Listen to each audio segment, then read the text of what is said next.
नमस्कार चौधरी जी। नमस्कार नमस्कार चौधरी नमस्कार। हरपाल सिंह बिलारी जी।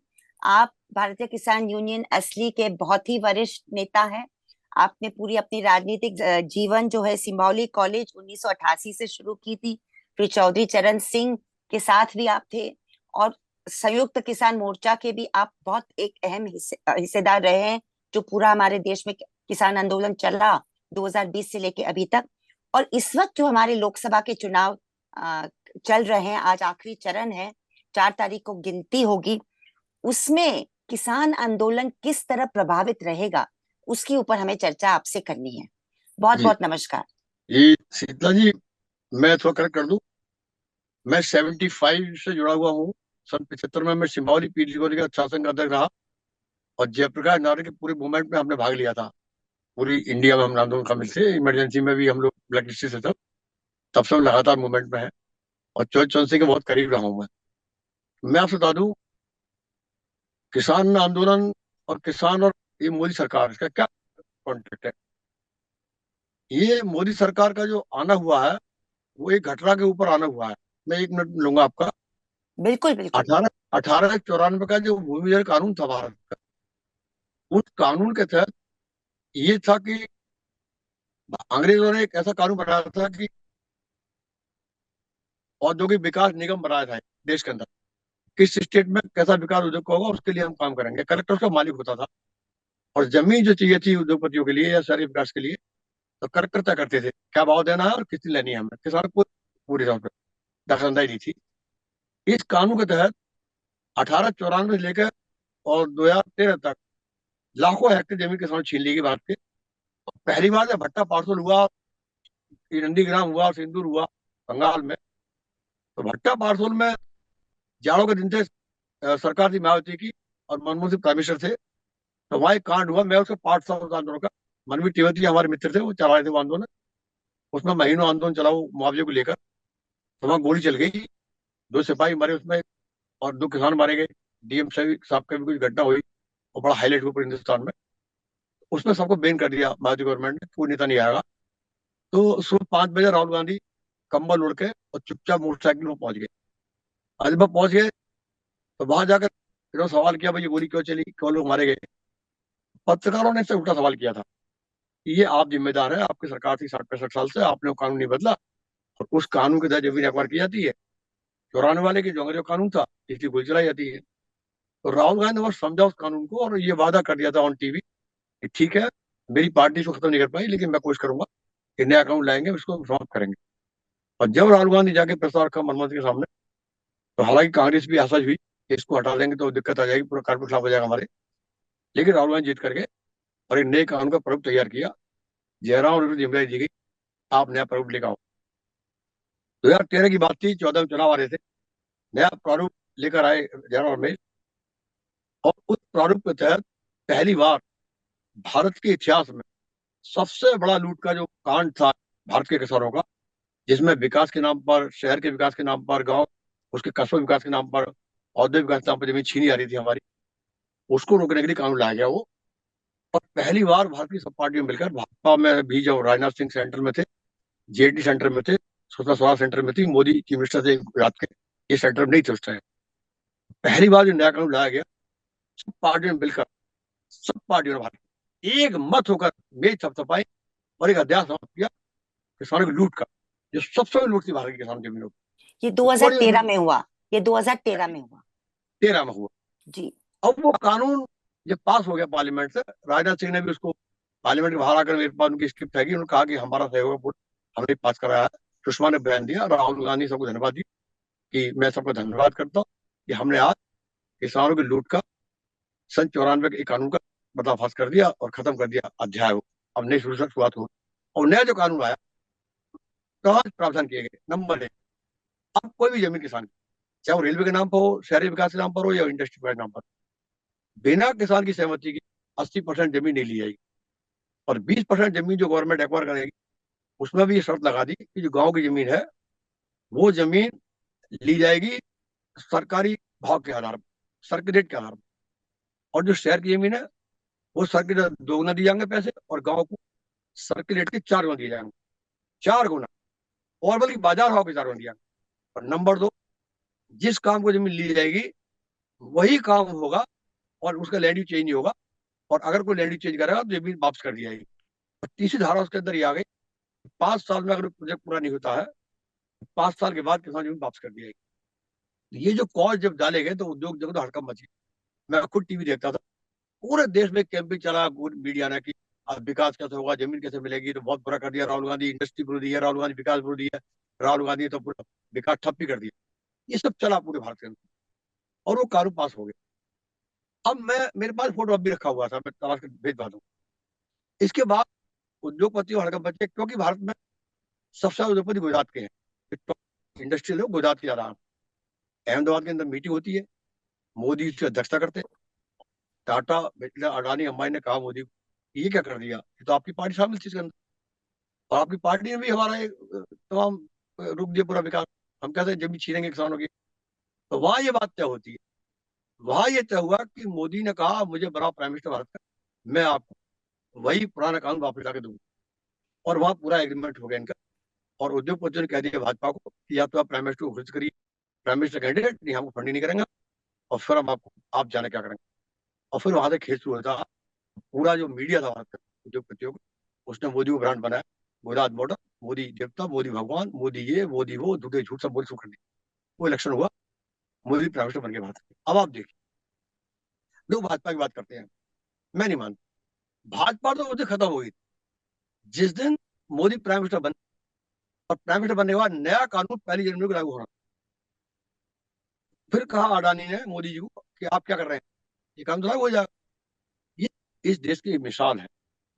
पूरी पार्टी जिसको पास कराने में शामिल थी, बड़े बड़े टॉप लीडर, मैं गडकरी, उस कानून को बदलने के लिए 31 दिसंबर को मोदी अध्यादेश लाया पार्लियामेंट के अंदर, ऑर्डिनेंस लाया और गया, बिल्कुल सही कह रहे हैं। ठीक है, मैं शामिल था उसमें, मैं मूवमेंट का पार्ट भी रहा हूँ। 31 दिसंबर को मोदी जी अध्यादेश ले आए, और वो नया कानून रोक दिया 1 जनवरी को, एक दिन पहला अध्यादेश ले, समझ लीजिए। मतलब उस दिन ये साफ साबित हो गई कि मोदी है, भाजपा अब नहीं है भारत के अंदर, और रोक दिया। फिर उसके बाद हम लोग खड़े हुए, हमारी मीटिंग हुई पीस फाउंडेशन में, जिसमें भारत के करीब 50 संगठन शामिल हुए, और हमने तय किया हम इसका विरोध करेंगे, और हमने अन्ना को इन्वाइट किया। तो 23 फरवरी को ये पेश होना था अध्यादेश दोबारा इनका। बड़ी रैली भी दिल्ली हम लोगों की, और बहुत बड़ी रैली, अन्ना भी उसमें आए थे। और फिर वो रुक गया। अध्यादेश की शर्त ये थी कि 6 महीने के अंदर दोनों सदनों से पास होना चाहिए, पार्लियामेंट से भी, राज्यसभा से। लेकिन राज्यसभा बहुमत ही था नहीं, उधर किसान खड़े हो गए, और वो रुक गया। अब आप देखिए, एक व्यक्ति की जिद देखिए आप, अडानी के लिए दोबारा फिर अध्यादेश ले आए, दोबारा फिर अध्यादेश लेकर आए, और फिर मूवमेंट भारत में बहुत बड़ा हुआ, और फिर दोबारा ही पास नहीं हो पाया दोनों सदनों में, पूरा देश खड़ा हो गया, और मोदी दोबारा फिर अध्यादेश लाए। उस नए कानून को रोकने के लिए मोदी 3 बार अध्यादेश लाए। सेलेक्ट कमेटी बनाएगी फिर एक इनकी, इंटरव्यू करेगी किसान नेता क्या चाहते हैं। मैं भी शामिल हुआ, 22 सांसद थे, जो ना हमारे इंटरव्यू ली, आप क्या चाहते हो, क्यों नहीं चाहते आप नए कानून, पुराने कानून। तो मैंने तो बड़ा सुझाव दिया था कमेटी को, मैंने, आप अडानी हमारी जमीन देना चाहते हो तो हमें कोई दिक्कत नहीं, ये जो जमीन हवाई देना चाह रहे हो, ये हमारे माँ बाप ने बड़ी मुश्किल से मैच की है, भूल और तमाम जंगल काटे हैं, जमीनें बनाई, आप अडानी को चमुल गाड़ी अलॉट कर दो, हमें कोई दिक्कत नहीं, वो खेती करे, कोई प्रॉब्लम नहीं है। उसके बाद नया कानून लागू हो गया, वो रुक गया पुराना कानून। तो ये तो उसके बाद इस भूमि अधिग्रहण कानून के जरिए ही मोदी प्राइम मिनिस्टर बना, जो सोच ही नहीं। उस दिन साबित हो गया कि हिंदुस्तान में मोदी सबसे बड़ा किसान विरोधी व्यक्ति है, ये सो बहुत बड़ी डिक्टेटर बात आप कह रहे हैं कि सबसे बड़ा किसान विरोधी व्यक्ति मोदी है। है, भाजपा से भी कुछ लेना देना नहीं है, ये व्यक्ति कोई लेना नहीं। उद्योगपति ने मैं कह रहा बनाया हूँ, गया। जी, भाजपा को इसलिए नहीं कह सकता मैं, क्योंकि भाजपा ने पास कराया। बिल्कुल सही। ठीक है, अकेला व्यक्ति जो कहता है ना पार्लियामेंट से ठोक के कहता, जो व्यक्ति पार्लियामेंट में कहता है अकेला सब पर भारी, वास्तव में अकेला व्यक्ति पूरे भारत में भारी हो गया था, अध्यादेश ले आया, अकेला ले आया, पूरी पार्टी ध्वस्त कर दी, अब किसी की नहीं मानी, अकेला ले आया। और उसके बाद ये कामयाब नहीं हुआ, कामयाब नहीं हुआ, फिर इसने एक काम कर, ये एक हमारी व्यवस्था थी, हमें इंसान बोनस, धान पर बोनस मिलता था, गेहूं पर बोनस मिलता था, और बोनस भी सेंट्रल देती थी, स्टेट देती थी। छत्तीसगढ़ धान का कटोरा बोला जाता, छत्तीसगढ़ में किसानों को 300 रुपए और 100 रुपए, 200 रुपए तक बोनस मिलता था। ये पहला व्यक्ति 1947 के बाद कितनी सरकार आई गई, इस व्यक्ति ने कैबिनेट मीटिंग बुलाई और प्रस्ताव पास किया, अब आज के बाद किसान को बोनस नहीं मिलेगा। दूसरी चोट किसान पैसे ये बोनस में बंद बोनस हुआ, नहीं मिलेगा, बोनस नहीं नहीं मिलेगा। मिलेगा, बंद कर दिया, बंद कर दिया।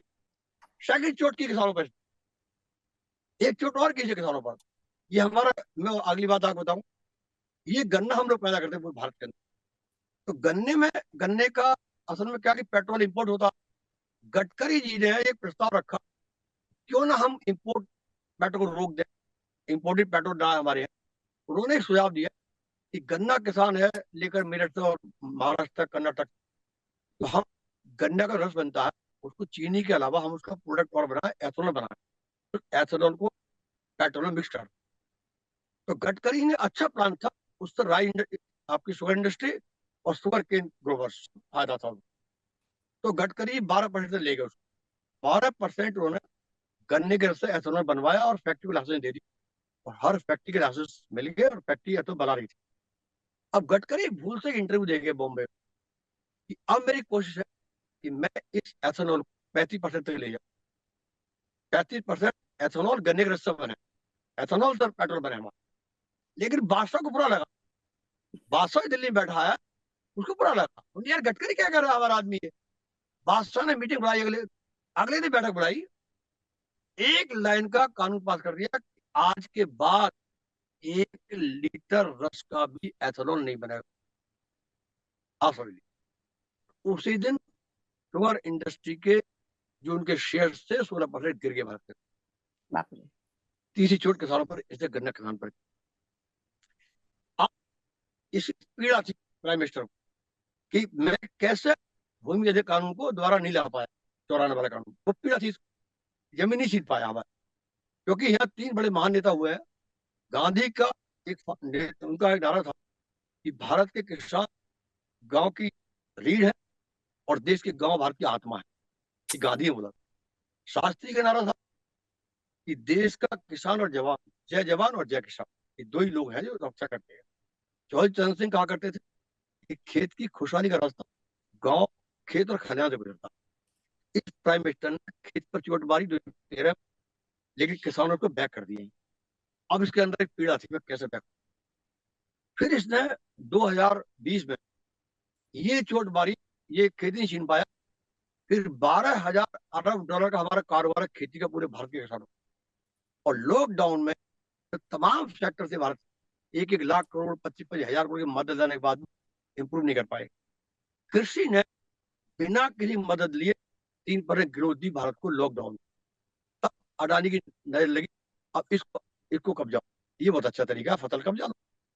तो ये व्यक्ति दोबारा रात के 12 बजे, बिना किसी सलाह के, बिना किसी अर्थशास्त्री के, बिना किसान से पूछे, बिना पार्टी में डिस्कस किए, बिना पार्टी में बहस किए, जब देश का राजा हुई, और ये फिर 3 बिल ले आए कि अब हम कॉन्ट्रैक्ट फार्मिंग लाएंगे और मंडी खत्म करेंगे। ये सिस्टम बना पूरे छोटू राम ने चंद्र सिंह 49 में, वो हम खत्म करेंगे।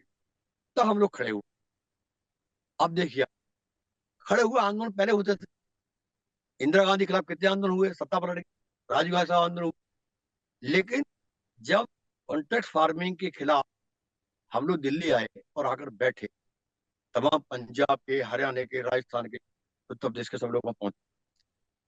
इसकी पार्टी क्या बोलती है, क्या बोलता है प्रधानमंत्री, ये किसान नहीं, ये खालिस्तानी, ये आतंकवादी, ये खालिस्तानी है। मत उन किसानों को खालिस्तानी बोला जिस स्टेट के लोगों ने इतिहास कायम किए थे, पंजाब के लोगों ने। जब आजादी की लड़ाई और हुई, जो किसान ये पूरे देश की भूख खिलाता है, भूख, खाना खिलाता कितना ही है, बोला, देखिए शहरों ये के लोगों को बात, कुछ पता नहीं होता है। बात मानते ना मानते ये अलग बात हो, लेकिन उनको खालिस्तानी बोला, हमें आतंकवादी बोला हमें। देखिए, इस तरह से पूरा नैरेटिव सेट किया भारत के अंदर, ये किसान ही नहीं, किसान ही नहीं। और कम से कम 13 महीने बाद, 900 लोगों की शहादत देने के बाद, ये हिटलर व्यक्ति बोलता है, फाशिस्ट व्यक्ति बोलता है कि मैं तपस्या में कभी रह गई, मैं समझ नहीं पाया। अब मैं वापिस देता हूँ, बिल वापिस देता हूँ। 900 लोगों के मरने के बाद कहता है ये आदमी कि मैं तपस्या में कभी रह गई। तो इतनी नफरत किसानों से मोदी को है। मैं कहता हूँ बीजेपी, मुझे किसी पार्टी को इतना नहीं है, भाजपा बहुत अच्छी लीडर, टॉप लीडर भी है, लेकिन भाजपा छोड़ी नहीं साथ भी। ये सिंगल मैन पार्टी है, तो बहुत चोट की इन्होंने। उसके बाद एमपी को लेकर हमने वादा किया था कि एमएसपी को आप धरना उठा लो, और एमएसपी गारंटी को लेकर हम कमेटी बनाएंगे, और कमेटी में आपको लिया जाएगा, पूर्ण सहमति के साथ एक कानून बनाएंगे। आज तक कमेटी में कोई कमेटी नहीं। जबकि हम क्या करा रहे थे, इन्हीं महोदय ने, जो प्रधानमंत्री आज जब मुख्यमंत्री गुजरात के थे, तो मनमोहन सिंह को चिट्ठी लिखी, भगा दे दो।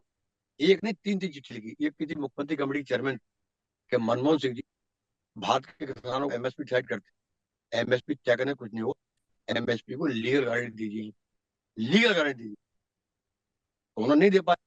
हमने सोचा यार ये आदमी बहुत बढ़िया, जो एमएसपी गारंटी बात कर रहा है, भारत के लोन माफी बात कर रहा है हमारे लिए, तो तमाम देश के लोगों ने इसको प्राइम मिनिस्टर बनाया।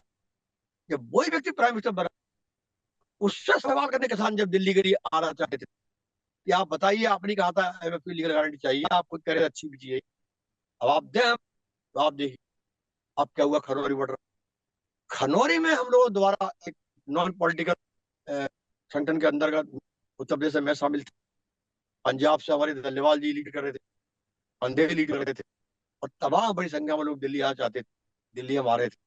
आप देखिए पंजाब के खनौरी शंभू बॉर्डर पर इतना जुल्म तो मेरे ख्याल से वर्ल्ड में हुआ नहीं हो। सीधी रबड़ की गोलियां नहीं, सीधे गोले दागे गए, सैकड़ों लोग के बॉडी के तमाम जख्मी हो। एक लड़का था हमारा, उसके डायरेक्ट गोली मारी, सीधे सिर में गोली मारी, समझ लीजिए। दर्शकों को मैं बताना चाहूंगी कि ये साल की बात है, फरवरी मार्च की बात है, कि जब दोबारा तीसरी बार चौथी बार जब आंदोलन छेड़ा गया कलौरी बॉर्डर पे, तो सरकार का जवाब क्या था कि हमारे किसान आंदोलन को उन्होंने गोलियां से गोलियों जवाब, बिल्कुल गोली चलाई, और गोली भी डायरेक्ट सीधे सिर में गोली मारी, और बॉर्डर को ऐसा सील किया था, बाकायदे पूरा कंक्रीट डालकर, पांच पांच दीवार लाकर, लेयर दीवार लेयर लगा दी, पांच पांच, बिल्कुल ऐसे पाकिस्तान हिंदुस्तान का बॉर्डर हो, कोई बात करी, बॉर्डर है पाकिस्तान का बॉर्डर है। और फिर उसके बाद कोर्ट ने कहा कि ठीक है आप ट्रैक्टर में दे जाइए, आप पैदल जा सकते हैं, ठीक है, तो हम तैयार। हम पैदल जा रहे थे, मैंने बहुत कोशिश की कई बार, जत्था ले जा रहे थे, कभी गाजियाबाद रोका गया, कभी हापुड़ रोका गया, बैरियर लगा दी गई, पैदल भी एंट्री नहीं करने दी दिल्ली के अंदर, समझ लिया ये दिल्ली इनके बाप की बपौती है, दिल्ली के बादशाह हो गया हमेशा के लिए। तो मैं आपसे कह जाता हूँ, किसानों को जितना इन्होंने मारा है, जितनी एलर्जी भारत के किसानों से प्राइम मिनिस्टर को है, इतनी इस देश के किसी नेता को नहीं है। इसलिए किसानों ने अपना काम किया है।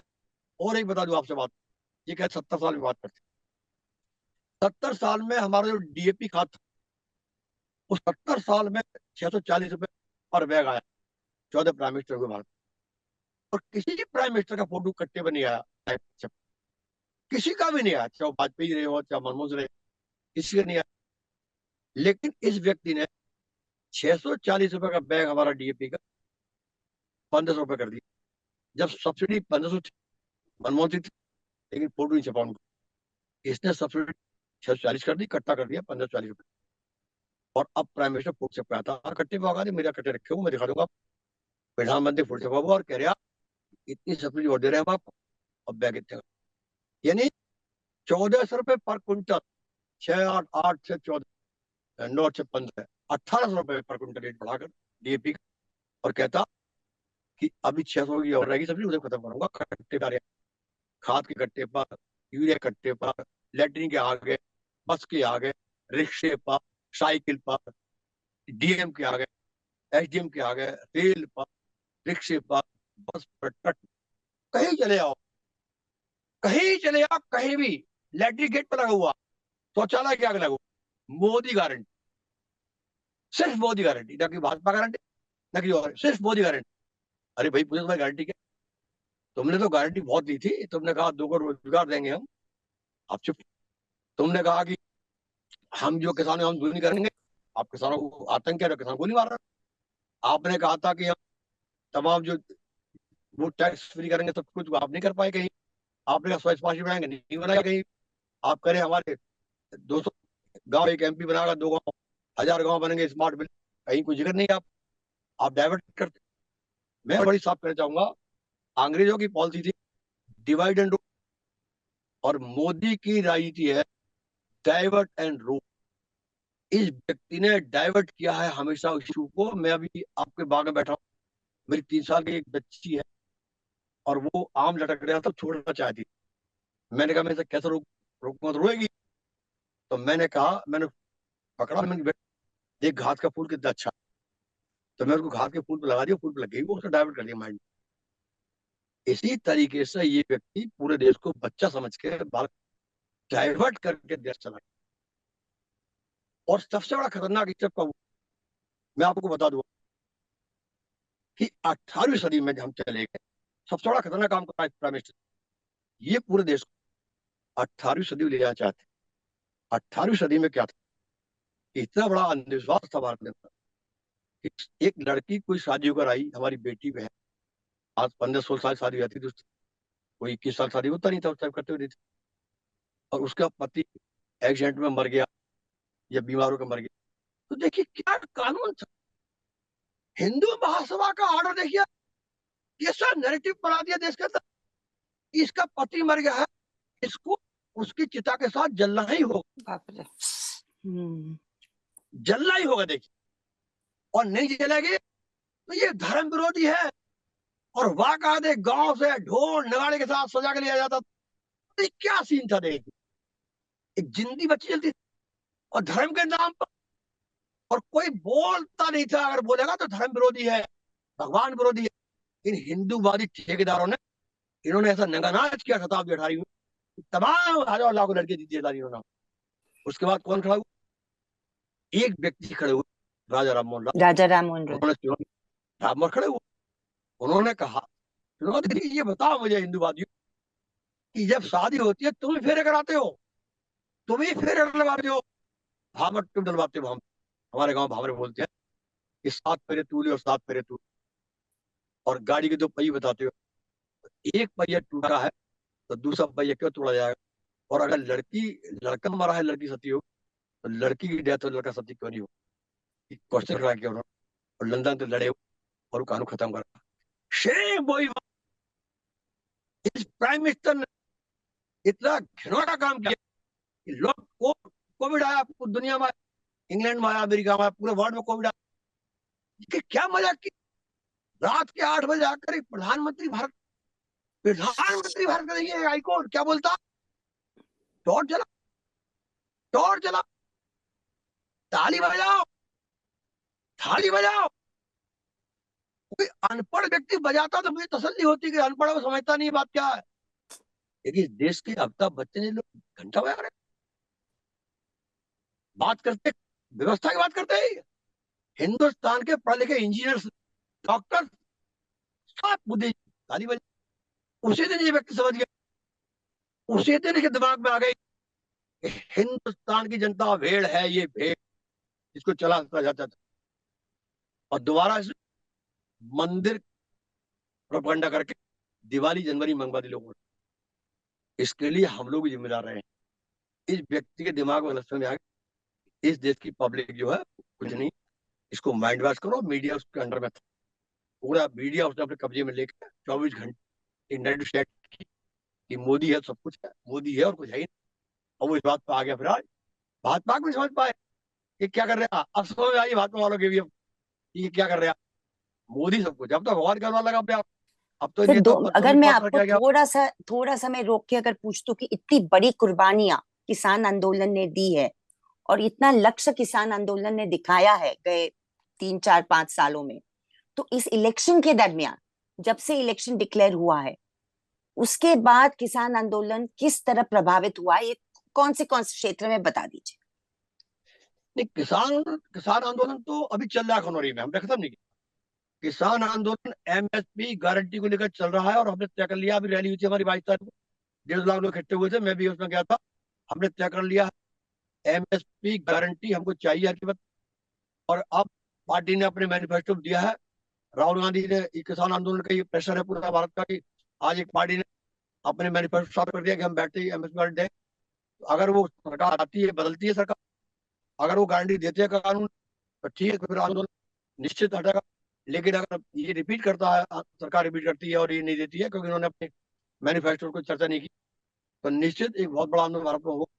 और अब का इतना बड़ा आंदोलन होगा देश के अंदर कि लोग, दुनिया देखेगी कि हाँ कोई आंदोलन हो।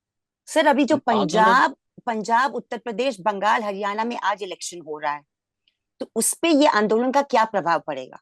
अब फिर ये हुआ, देखो हरियाणा में 10 की 10 सीट जीत रहे थे, ठीक, आज 2 पे आ गए, 8 आने जा रहे हैं, ये रिपोर्ट आ रही है, रेफरी ईमानदार हुआ। उत्तर प्रदेश में क्या 2 महीने पहले पूरे भारत में ऐसा नशा फैलाया मंदिर का, पूरी मशीन लगा दी, एसडीएम डीएम इंस्पेक्टर ये सब पूरी मशीन लगा दी, जाओ झंडे लगाओ घर घर में, दीवारों पर, सारी पुलिस पर, सब पे राम के झंडे लगा दिए। और मुझे बड़ी तकलीफ हुई एक दिन, मैं एक खोंडा गाँव है, मैं नोएडा में रुका रात को जाकर, मेरा एक साथी रहता, और मैंने वहां जाकर देखा कि वो टंगी हुई थी बंदरवाह, जो पहले वो उसकी टंगी थी पन्नी की। उस बंदरवाह में मैंने देखा कि राम की फोटो की बंदरवाह टंगी हुई, और नीचे सड़क पर टूटी पड़ी थी और लोग पैदल निकले। तो मैं सोचा यार अब कहाँ आ गए हम, बताइए, राम को लोग पैरों में देते मारे, ऐसा नशा। और लोग लगा कि हाँ कोई विकल्प ही नहीं बचा, अब तो 400 पार का नारा दे दिया, अब 400 पार ले जाएंगे। लेकिन ये किसान आंदोलन का ही प्रभाव था कि 2 महीने के अंदर ही पूरा नैरेटिव शेयर किया, और पश्चिम से शुरुआत हुई इलेक्शन की, और पश्चिम के किसानों ने दिखा दी कि हम क्या है, अब बताएंगे तुमको, हम बदला लेंगे, हमने बदला लेंगे, आपने चलाई है बुलेट, हम वैलेट से बदला लेंगे। और आज पूरे भारत के किसानों ने वैलेट का इस्तेमाल किया है, मशीन। अब मैंने आपसे बता दिया, चुनाव हार चुके। जो देश का प्रधानमंत्री इतनी निचली भाषा पर आ जाए कि वर्ल्ड में शायद कोई गली मोहल्ले का भी नहीं आया हो कि तुम्हारी भैंस खोल ली जाएगी, मंगलसूत्र ताल लिए जाएंगे, अरे क्या बात कह रहे हैं आप, क्या शर्म आती है तो सुनने। उत्तर प्रदेश में भी आपको हमारी पूरी माँ, उम्मीद है कि किसान आंदोलन का असर पड़ेगा? पूरा, यहाँ से नहीं पूरे देश में असर, जो लोग शामिल हुए वो शामिल हुए, जो घर में बैठे थे उन्हें भी किसान आंदोलन पर सहानुभूति। आगे 900 लोग शहीद हुए ना, इस तरह तो मंत्री आप के जैसे बेटे। आपने जैसे कहा कि हरियाणा में 8 सीट तो आ ही रही है, तो आपको क्या लगता है उत्तर बिल्कुल, प्रदेश और पंजाब के बारे में? मैं कह रहा हूँ उत्तर प्रदेश में आप देखना उल्टा होगा आपकी बात। चुनाव जनता लड़ा, चुनाव पब्लिक लड़ रही है आपकी बात। लेकिन मैंने बता दिया आपको, रेफरी अगर ईमानदारी बरते थोड़ी सी, तो ये सब झोला लेके चले आएंगे आपकी बारी, क्या ज्यादा तो तय है। रेफरी पे थोड़ा सा शक है आपको, चुनाव आयोग पे? है? तो चुनाव फिर आयोग पे थोड़ा सा शक है? मुझे नहीं सका है, पूरे भारत को सका। चुनाव आयोग ने असेंबली इलेक्शन में किया था उत्तर प्रदेश का, जो सीट 1000 2000 जीत रही थी, विपक्ष जीत रहे थे, उसको चुनाव आयोग ने डिक्लेयर करा दी। कम से कम 60 65 सीटें उत्तर प्रदेश ऐसी हराई जो 1000 2000 जीत रहे थे विपक्ष, और चुनाव आयोग ने उनको डिक्लेयर करा दिया। पूरा रंगा नाच हुआ। अभी भी पूरे देश को शक है कि जो रेफरी जो इसका बैठा, वो चुनाव आयोग है ही नहीं, वो मोदी इलेक्शन कमिश्नर है, उस पर वो डाउट कर रहे हैं। बाकी लोगों तो काम कर दिया आपने, चुनाव तो हो चुका, चुनाव तो पूरा बता दिया हमने क्या कर रहा है लोगों ने, और पूरा देश जानता। और मैं आपसे बता दूं, ये चुनाव किसी पार्टी के खिलाफ नहीं था, ना कि भाजपा के खिलाफ था चुनाव, ये चुनाव मोदी वर्सेस जनता था। मतलब एक सबसे दिक्कत यहाँ आ गई, यूरोपीय कल्चर में और हमारे कल्चर में एक ही फर्क था, हिंदुस्तान की संस्कृति में, एमए समाजशास्त्र पढ़ा, हमें सोशल स्टूडेंट रहा, हमें पढ़ाया कि हमारी संस्कृति वी फीलिंग की है, हम है ये भारत, हम है, हमारा। मुगल भारत में आए, मुगल कल्चर भी, उर्दू भाषा भी कहती थी हम और हमारा, लेकिन अंग्रेज कहते थे मैं हूं और मेरा। तो ये जो प्रधानमंत्री है, इसके दिमाग में मैं है। अंग्रेजी में मिसाल है बहुत बड़ी, मैं बता दूं पहले कि कोई व्यक्ति जब फासिस्ट होता या ताशा होता है, उसकी सोच बन जाती है कि मेरे मत के खिलाफ कोई मत रखता है दुनिया में, वो मुंह को पागल है, उसको मिटा दो। The man who differ from is Chaudhary Harpal either a Singh ji, never. Chaudhary Harpal Singh ji, मैं आपको पूछना चाह रही हूँ कि अगर जी, जैसे 2022 में उत्तर प्रदेश का चुनाव छीना गया, आपको लगता है कि 60 70 सीटों में चुनाव आयोग ने बदमाशी की, जी, ये चुनाव में अगर 2024 के लोकसभा चुनाव में 18वां लोकसभा चुनाव है, उसमें अगर बदमाशी की कोशिश की गई चुनाव आयोग की, तो आंदोलन क्या करेगा, जनता क्या करेगी? अब की बार अगर चुनाव आयोग ने कोशिश की तो हिंदुस्तान की जनता चुनाव आयोग को भी सबक सिखा। और नेक्स्ट टारगेट इस भारत इलेक्शन कमीशन होगा देश का।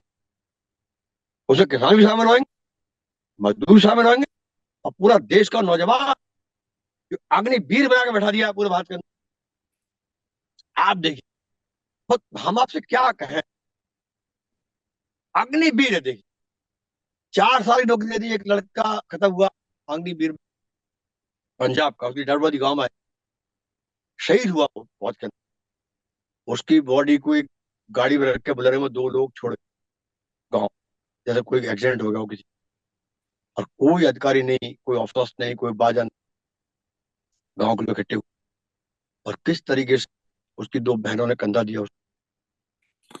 तो तो इस व्यक्ति ने किस तरीके से मजाक किया है, इसकी फौज के साथ मजाक किया, फौज के साथ मजाक किया। देखिए, 4 साल का बना के उसको कारपोरेट कंपनियों के लिए टेंड करके भेज रहा है गार्ड बनाने के लिए।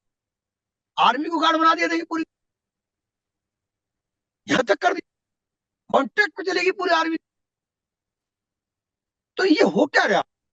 हम देखते रेल जाती थी निकल के, लिखा होता था भारतीय रेल, इन्हें चढ़ा होता था भारतीय रेल जा रही है, अब लिखा था Adani rail, Adani rail, Adani port, Adani airport, Adani ये, अडानी वो, अडानी सड़क, पूरा अडानी अडानी हो रहा है दुनिया में।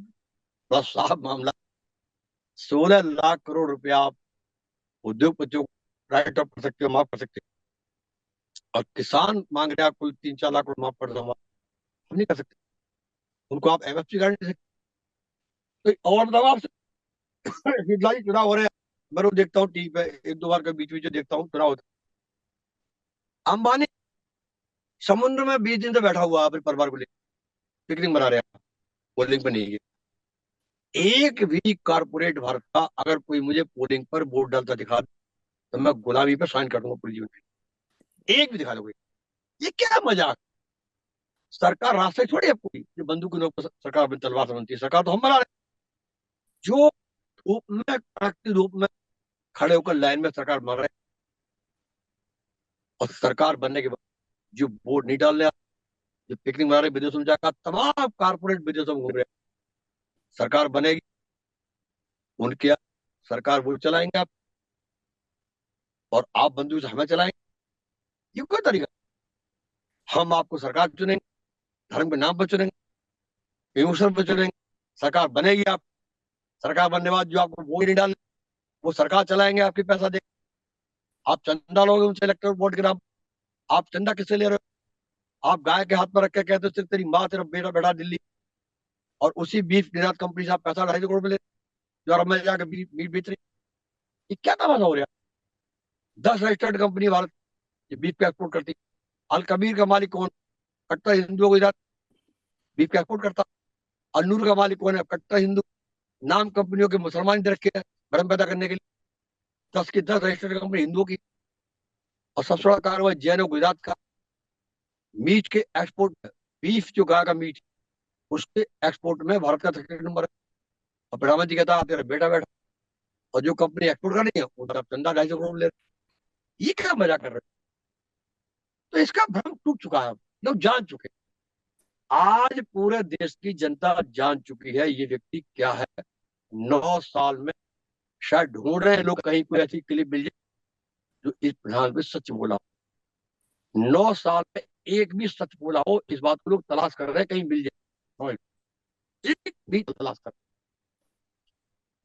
कहीं सच मिल जाए। हमारी, हम पैदा हुए, हम बचपन में थे, हमारी माँ बोलती थी बेटा सच बोल। गार्डियन फिलॉसफी, क्या वो ईसाई धर्म हो, हिंदू धर्म हो, मुस्लिम धर्म हो, सब सिखाते थे सच बोलो, अहिंसात्मक रहो, सच बोलो। हमें सिखाए, स्कूल गए, टीचर्स कहते बेटा सच बोल।